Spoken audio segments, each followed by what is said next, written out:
Hey everyone, welcome back. We have another fun build today. Just a warning, this one may feel a bit finicky to pull off, so it may not be for everyone. The KPM on this is about 100 even on the best tile gen, so you're going to need a life support tower every 5 to 10 minutes.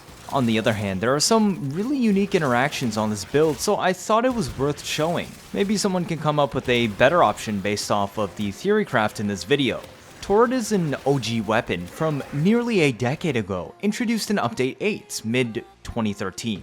Yes, it's that old. Last year I showcased the setup for it that was good enough to barely work, however, really wanted a Riven due to lack of scaling. Today, we have a much stronger version. The only issue with it is a lack of consistent grouping. That can easily be fixed in a squad if a Vauban used Vortex or an Airburst Zephyr, etc. In fact, this build is so strong it one-shots Acolytes if you can hit them directly. Otherwise, they can die after a bit of passing through the clouds. So what exactly is going on? Mesa's Ballistic Bullseye augment was reworked with Veilbreaker by changing from 1.6k damage stored cap to 5k as a baseline, and from 100% status to 50% crit. Both of these scale with strength. There was some finicky math going on when it gave status, but the crit iteration is flat crit, similar to Arcane Avenger. This means even weapons with trash crit will be able to crit. The raw damage bonus is also applied before crit calcs and elemental multiplier, so it's actually a pretty big buff. The drawback? It only buffs a single shot, or a single tick. This means any weapon that has low base damage benefits the most from it. Interestingly, the raw damage buff of the augment affects only a single pellet, ignoring Multishot, whereas the crit buff affects the entire trigger pull, including Multishot. On the Magnus build I showed you a few days ago, this meant I skipped modding Multishot since the main hit did 50 times more damage, even if the other hits got boosted crits. But today, we will be modding Multishot, and this is due to the unique way Torid interacts with Ballistic Bullseye. Originally, I want to showcase this with Mutalist Cernos. This is a bow that leaves clouds behind on damage, which continue to apply damage and most importantly, status effects to enemies. It also snapshots all the buffs from the main shot used to create the cloud, so a lingering cloud could repeatedly apply slash procs with 100 munitions, which would be easy to set up due to Ballistic Bullseye giving flat crit chance. The massive raw damage from the augment would supercharge the slash procs and kill anything that came into contact with it. The problem? For some reason, the clouds instantly consume the damage buff from future Ballistic Bullseye casts even as it lingers. This means it is nearly impossible to set up the buff for your next shot, because the old cloud's ticking dots would waste your damage stack. So instead of trying to quickly deactivate Ballistic Bullseye to time with my shot properly, and make sure only the new shots use the raw damage buff, I just dropped the weapon. And this is where Torid comes in. It works the exact same way as Mutalist Cernos, albeit weaker. However, the main shot has multiplicative gun CO, so actually the raw damage of the shot can scale higher, and the clouds created by Torid do not consume future stacks of Ballistic Bullseye when you uncast it. This means you are free to set up more damage clouds as you please, and on a plus side, the damage is high enough on the clouds that you can drag new enemies into it on base steel path and they generally die instantly to the raw viral damage of the clouds and resulting slash procs. This also charges up your next Ballistic Bullseye. But how about the Multishot debate? I'm using a pure viral Torid today.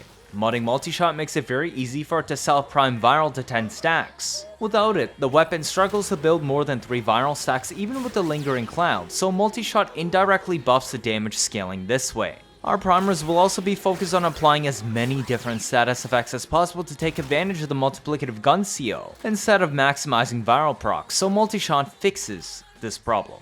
This is what my Torid build looks like. Since Ballistic Battery gives flat crit, we do not need to mod any crit chance at all. We actually get so much crit that we are doing mostly oranges, so I have double modded crit damage with Vital Sense and bladed rounds. This is the optimal damage setup, but if you don't want to deal with the aiming down sights when you launch your Torid shot to activate bladed rounds, you can slot Hammer Shot instead for slightly weaker performance. Vile Acceleration is a freebie here for comfort, as you shouldn't really have to shoot the gun more than once per rotation. 100 munitions because although the raw viral damage kills most of the enemies we shoot, slash is still needed for the Acolytes. And if you want to take this further than base steel path, Galvanize Multishot on a Ballistic Bullseye build, because I said this was the best mod for the flex slot, so that the weapon can consistently self-prime to 10 viral stacks. All the alternative mods to fill are mathematically worse. Rhyme rounds to turn that pure toxin innate damage into viral with a single mod, and with an extra dose of status chance. The primed bane is super important here because it boosts our bleeds by 2.4 times more damage due to double dipping, and as I said, Guncio has multiplicative scaling on this weapon, so make sure you bring it. Even the Torid itself applies at least slash and viral for 2.6 times more damage, since each status effects present will buff your damage by an extra 80%.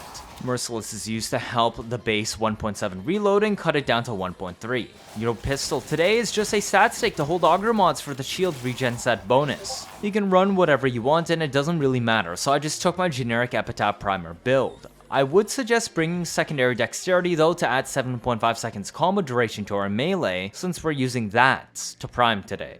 This is a play QRC Kale Quana 2 Giant Za. With the instant swap, it's used for Exodia Contagion to prime enemies with a bunch of different status effects in an AoE. This build does all 3 IPS, Blast, Viral, and Corrosive. This pushes Torid up to 6 different status effects for plus 480% final damage from Guncio. This is also why I slotted Dexterity on my Epitaph, since I wanted to build up to 12x combo, which pushes the Za to 219.6% status chance with Weeping Wounds. Drifting Contact and Dexterity Arcane pushes this build to 22.5 seconds combo duration. I've even combined it with Neramon on Power Spike to make sure you only lose 5 combo at a time if the bar runs out, since we don't need any other focus school buffs on this Mesa.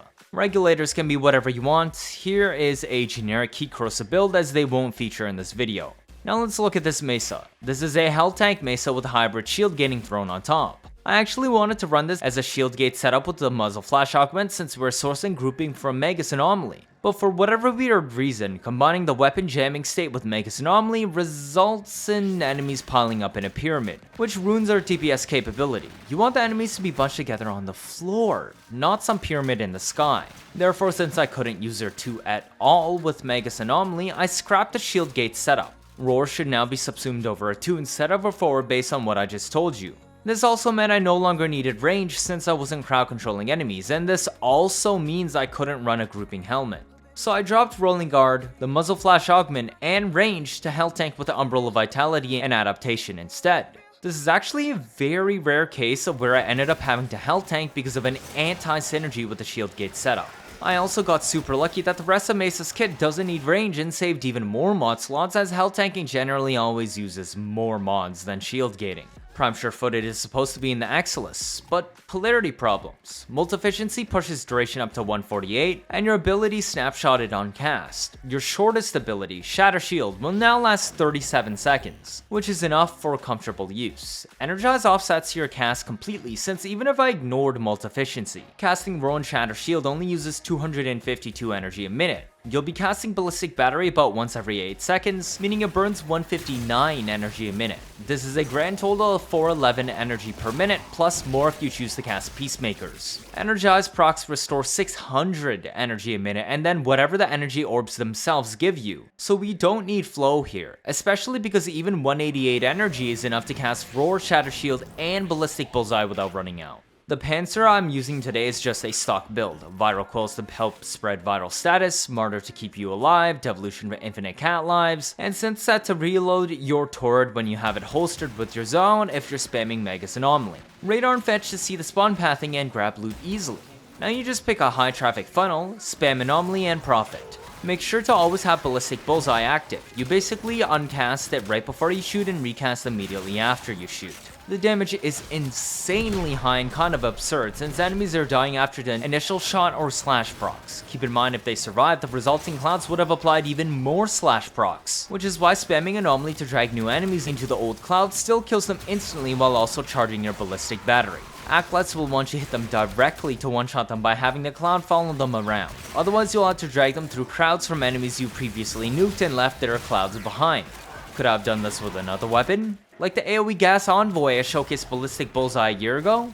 Yes, but when was the last time you saw somebody using a Torid? Much less a Torid that one-shot Steel Path and Acolytes. Hope you can have fun with this. Cheers. If this is your first time watching, feel free to leave a like or better yet subscribe. Let me know your thoughts down in the comments. 79.5% of you are not subscribed. I'm trying my best to get you new information out always as soon as possible. Like I've done with covering the new augments and the Veilbreaker update. Stick around if you want to see interesting memes and builds on a nearly daily basis. You don't want to miss out on any of that, do you? That'll be it for this video. Thank you all for watching and see you all next time.